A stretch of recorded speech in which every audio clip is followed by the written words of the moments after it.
Hi, my name is Dan Nelson. Thanks for joining me for another free art lesson.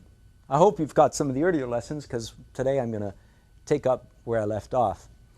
If you watched How to Draw the Human Torso,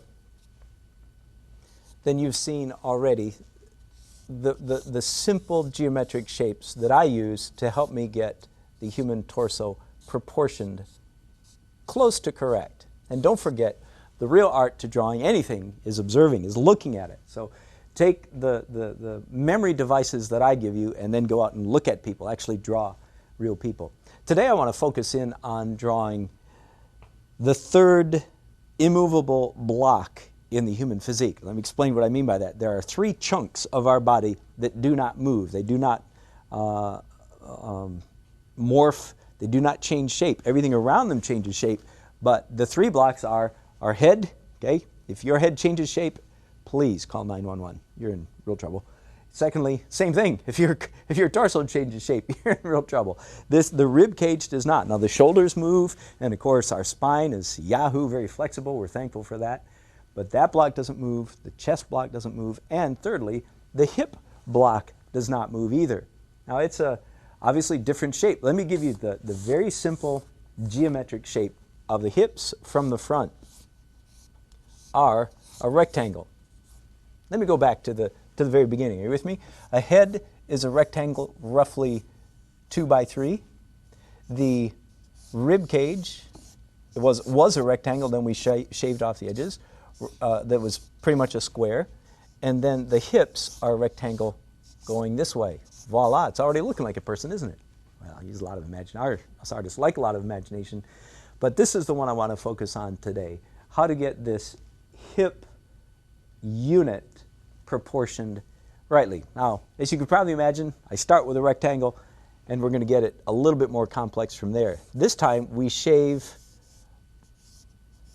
a triangle off that rectangle like that. And as I said before, if you get this wrong, if you get these ratios wrong, you're going to be way wrong. It'll be, most of you, if I don't mention this, you're going to carve off way too much. You're going to go like this, and I don't know what that is, but it is not a human hip unit. Okay? So don't make that mistake. You need to carve off just about that much right there. Okay? And then if we turn this person, just as we did last time, we turn this person to the left and look from the side, you could say it's another square.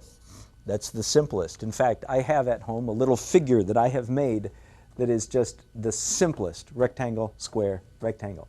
It's like the simplest way to do a human figure. I'll try to remember to bring that in next time. We turn these hips to the side, and it's now a square. Now you need to be able to visualize this as a three-dimensional object in your mind. Can you do that? It's not enough to get a trapezoid and a square. You have to put these together. So the composite of those would look something like this. Are you with me? We're looking, and the spine comes out there. You need to be able to turn that in your mind. The art of doing a human anatomy is not two-dimensional, it's three-dimensional. And you really can't be a better drawer than you are a sculptor. Okay? So you need to be able to sculpt. Maybe one of these lessons I'll bring in some Play-Doh or some kind of clay, and we'll actually do some three-dimensional or a foam. I've made heads out of foam to teach students how to visualize this as a three-dimensional piece. Okay, so we've got the hips, rectangle, shaved off at the sides, and square. Now, I'm going to do two things to this square. One, first of all, I'm going to tilt it, because actually from the side, the hips are not a vertical horizontal square. They're actually tilted a little bit. Okay? Now this is a person facing to our left. You get that?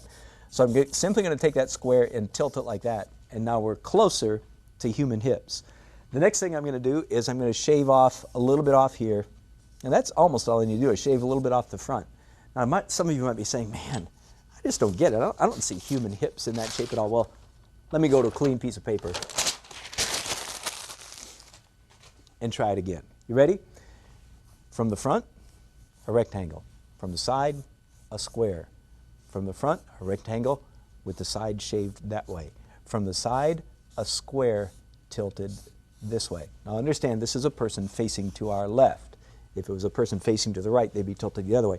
In other words, I don't know if you can see this far down on me, if you want to think of it, our hips are not level, they're tilted like this. Now, I'm exaggerating because my hips are already tilted that way. But this will help us get the anatomy placed in the right position. Then finally, I'm going to carve a little bit off the top of here and a little bit off for the flat part of the human tummy, okay, the part that is between the iliac arch, I think it's called, something like that. If you're a doctor, please call me and tell me what the real name is, but I think it's iliac arch or arc. It's the part of the, well, let me draw it right here. Let me draw in the skeleton that is being roughly represented. It's something like that, right? That's not great, but it's close enough. If I went back and reviewed and practiced again, I would get all these right. And we'll be talking about legs later. But I just want you to see where this fits. So from the side, this corner right here is represented by the iliac crest and the sternum. The part of our rumpus that gets hurt if we fall down on it is the sternum.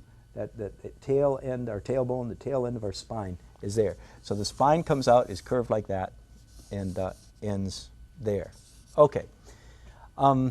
That's pretty much it for the hips. If you can visualize it as a three-dimensional block. Now, this is when I was a kid, there was a candy bar called the Chunky. And this is the shape that it was. Sorry, I don't even think they're around anymore. But what is it? It's not an anvil shape. There's probably something please email me, tell me what it is. There's something very common in our society that is that shape. Trapezoid from both sides, flat.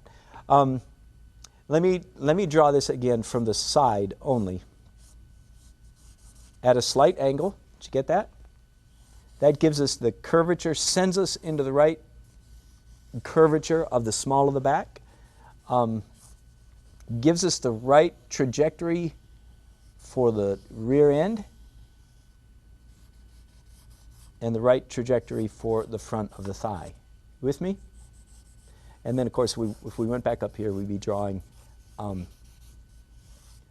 the chest box, the chest torso. But can you see that?